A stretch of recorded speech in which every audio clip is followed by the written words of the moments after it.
Let's be honest, loneliness doesn't always look the way we expect it to. It's not just quiet nights and empty rooms. Sometimes, loneliness is sitting in a crowded room and feeling invisible.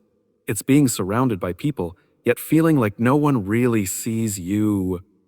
It's laughing with friends while something inside you aches for something deeper, something real. We live in the most connected time in human history. Notifications, messages, likes, group chats, and yet, more people than ever feel disconnected. Isn't that strange? We're plugged into everyone, but often still feel like we belong to no one.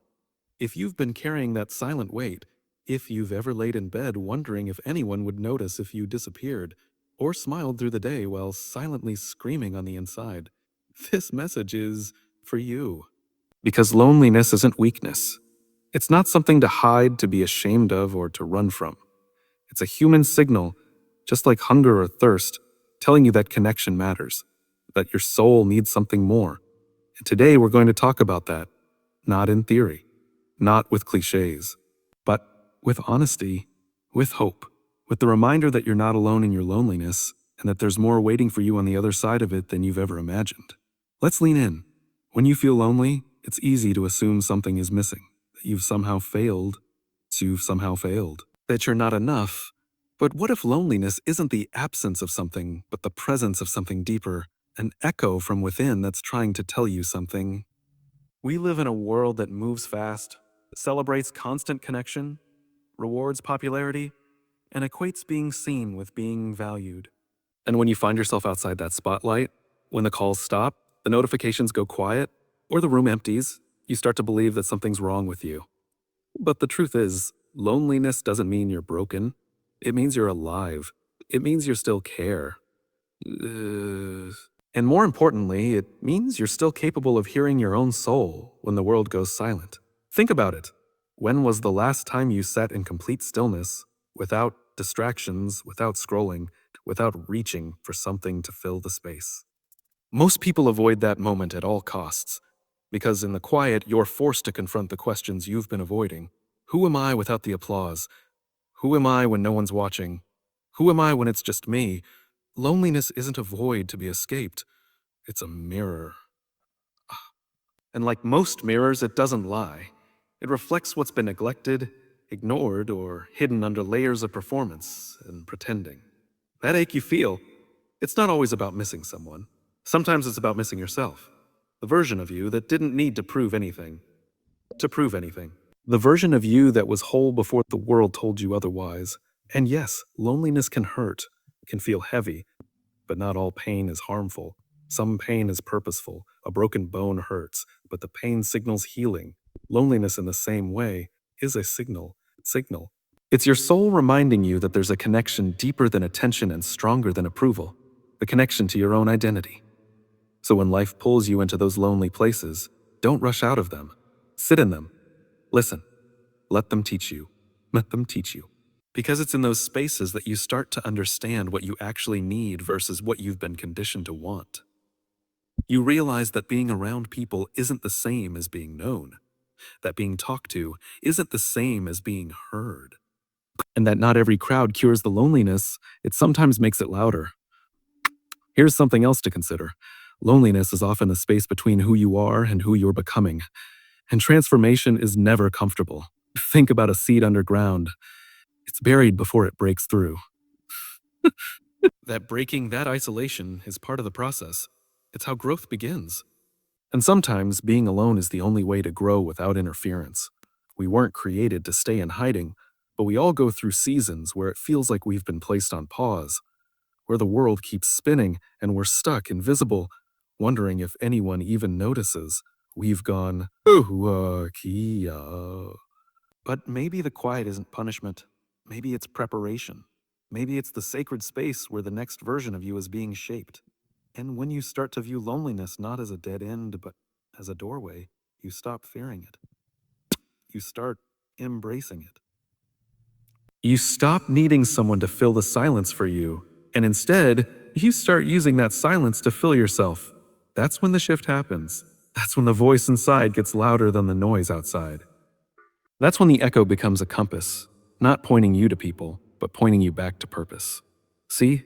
the people who've walked through loneliness and come out the other side, they have something different in their eyes. A depth, a clarity, a quiet strength.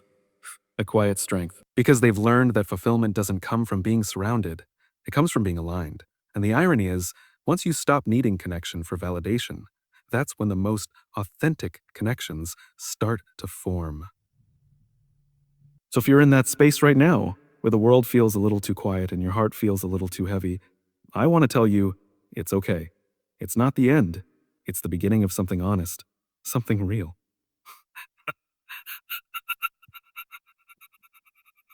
Let it lead you back, not to more noise, but to more truth. Because sometimes the most important relationship you'll ever rebuild is the one with yourself. And that journey starts in the stillness. You don't need to fear the echo. Echo, it's not proof that you're alone, it's proof that your voice still matters. Sometimes when we're lonely, it's not because no one is around, it's because we've forgotten how to be seen. Not in the superficial sense of likes, follows, or compliments, but to be truly seen, understood, known. Understood, known. And the reason we often don't feel seen is because we've become experts at hiding. Not consciously, maybe, but gradually, quietly, one compromise at a time. See, from an early age, we start learning that certain parts of ourselves are more acceptable than others. Ooh, it. Maybe you were praised for being strong, so you learned to hide your sadness. Maybe people admired how composed you were, so you buried your anger. Maybe your sense of humor made others feel good, so you made yourself the entertainer, even when you were hurting. You built a version of yourself that earned approval, but in doing so, you started disconnecting from your truth, and now the mask you wear is so familiar, you almost believe it is you. But here's the cost. Even when you're surrounded by people, you still feel lonely. Because they're connecting with the mask, not the real you. They love the curated version, but deep down, you wonder, oh, would they still care if they saw what's underneath? That question creates a barrier. Not between you and others, but between you and the courage it takes to show up honestly. We often think loneliness is about who's not in our lives, but more often, it's about how far we've drifted from ourselves.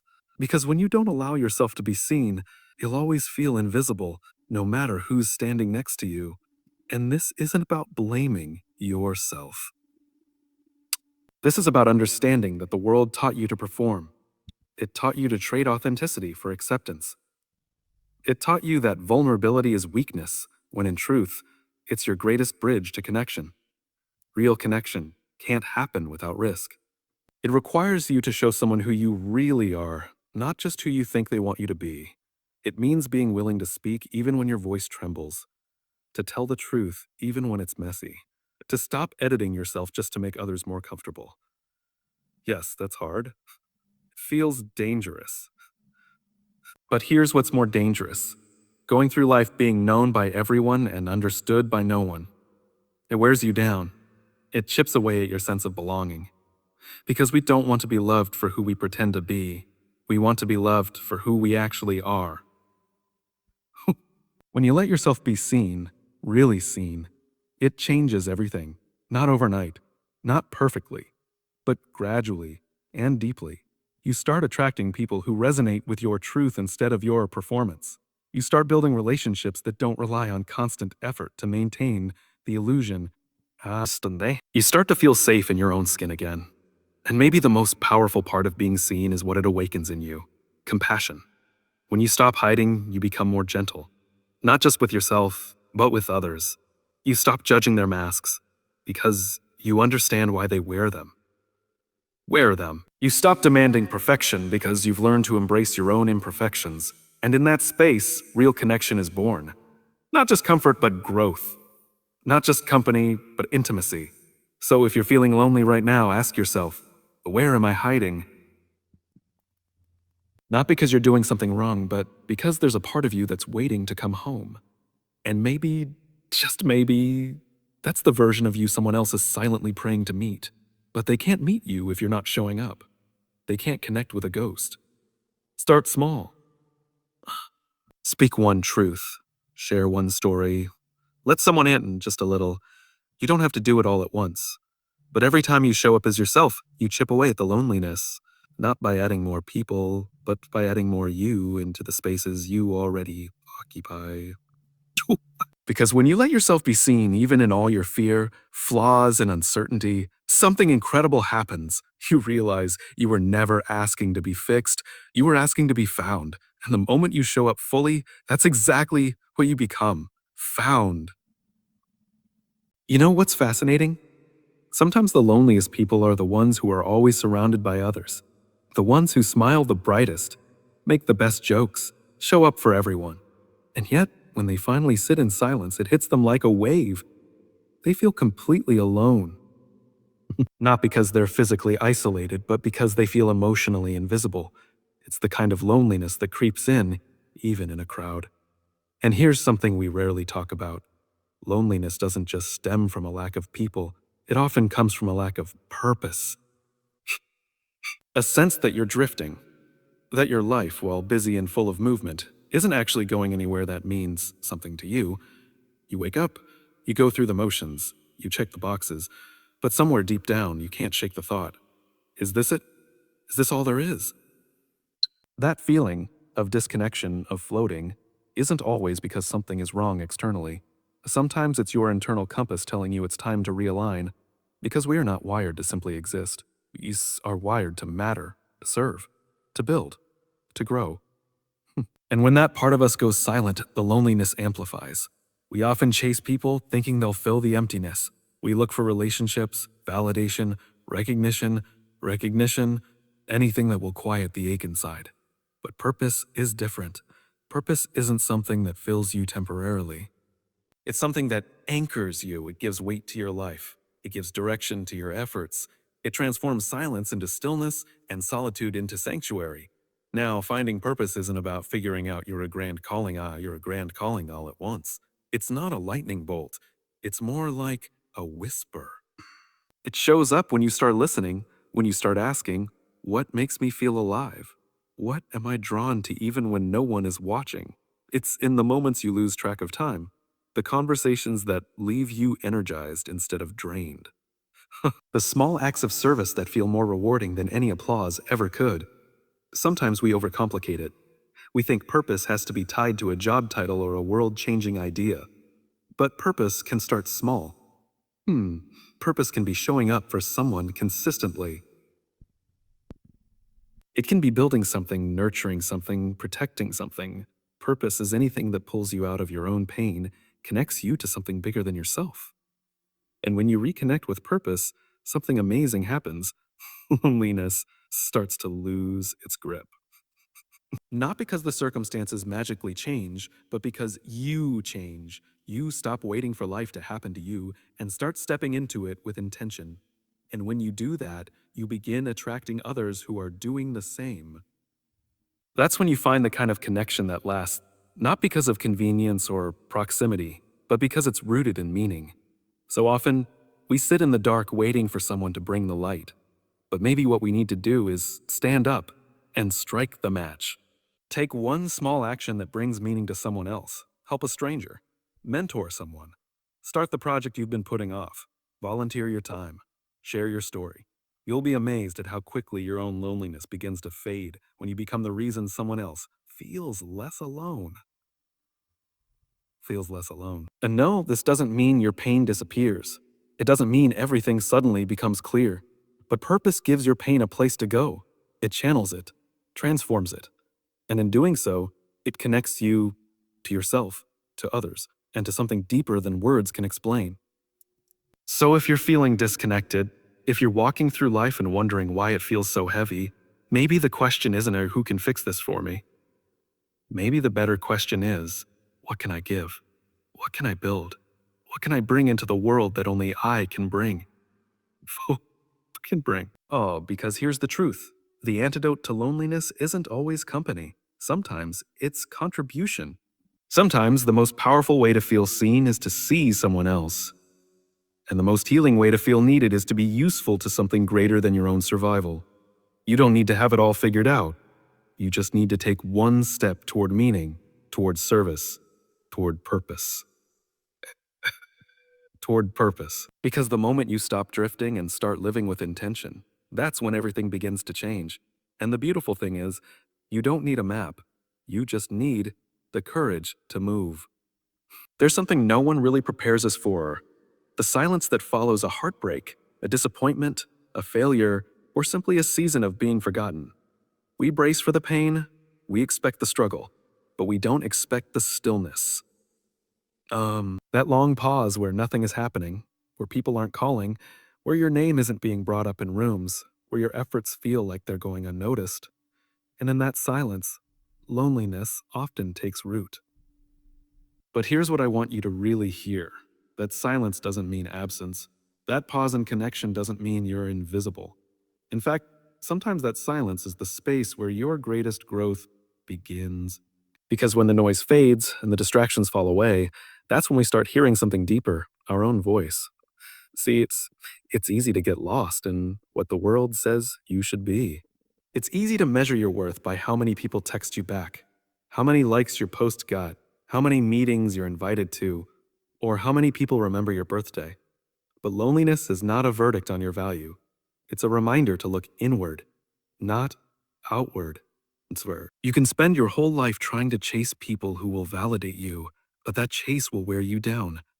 At some point, you have to realize that the most important relationship you will ever build is the one you have with yourself. Because if you can't sit in a room alone and still feel whole, then no amount of applause will ever fill that emptiness. Loneliness often masquerades as rejection, but sometimes it's really redirection. Life pulls people away. Doors close. Paths change. And in that shift, there's an opportunity, not just to endure it, but to transform in it. That's where real confidence is built. Not in front of an audience, but behind the curtain. Not when the spotlight's on you, but when it's just you and your reflection, asking the hard questions. Who am I when no one's watching? What do I believe about myself when there's no one around to affirm it? If you can answer that, you're not just surviving loneliness, you're learning from it. From it. From it. Sometimes we confuse being alone with being unloved, but they're not the same. In fact, some of the most profound forms of love are born in solitude. Because when you begin to love yourself, not the version of you people applaud, but the version of you that's messy, uncertain, in progress, that's when you finally stop settling. That's when your standards change.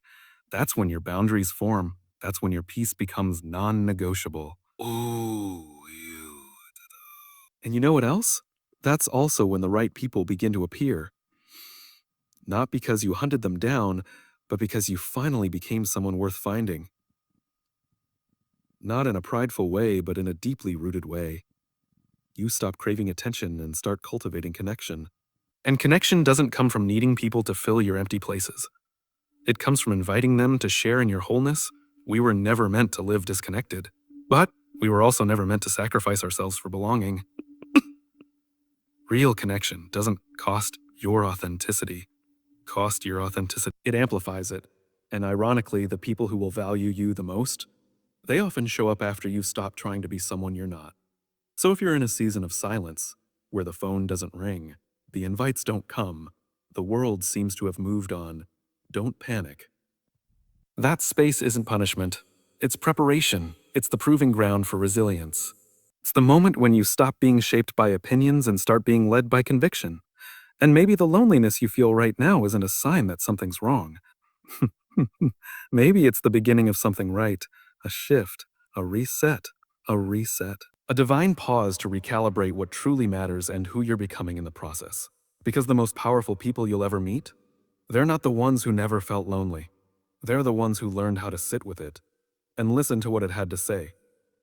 Because that's the most purport. So if you are in that space now, don't rush to escape it.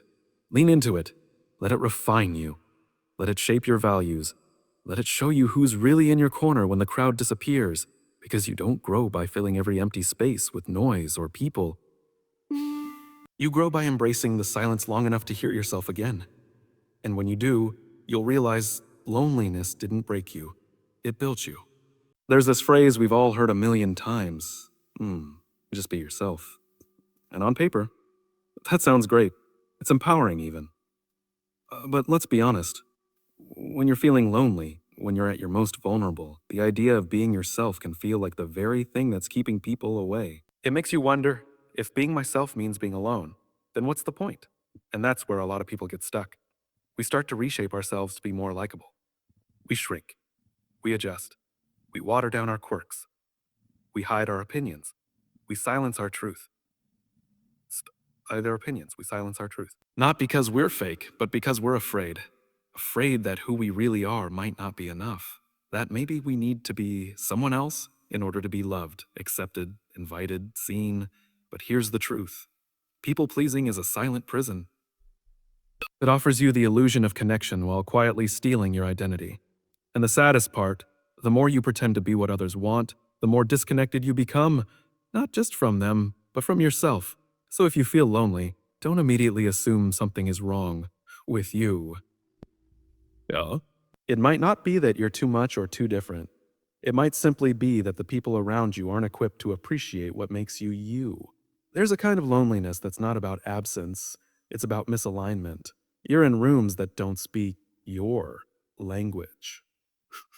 You're surrounded by people who don't share your values, your depth, your passion. And you try to make it work because any connection feels better than none. But that kind of connection drains you.